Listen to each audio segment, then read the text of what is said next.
मोरांचा कत्तलखाना म्हणून तिथं ते घर वन विभागाच्या लोकांना ते पुरावे आढळले म्हणून तो एक कायद्याचा भाग आणि कारवाईचा भाग म्हणून ते घर उद्ध्वस्त केलेलं आहे।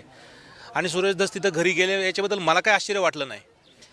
मी गेल्या 1 महिन्यापासून याच्यामध्ये पर्यावरणच्या संदर्भामध्ये एक अभ्यास केला असता। तुम्ही 1 महिन्यापूर्वी गणेश नाईक साहेब जे वनमंत्री आहेत त्यांनी एक महाराष्ट्र शासनाच्या अधिकृत ह्याच्यावर हँडलवर सुरेश धस यांनी तिथे त्यांच्याकडे काय मागणी केली आहे तुम्ही पाहून घ्या।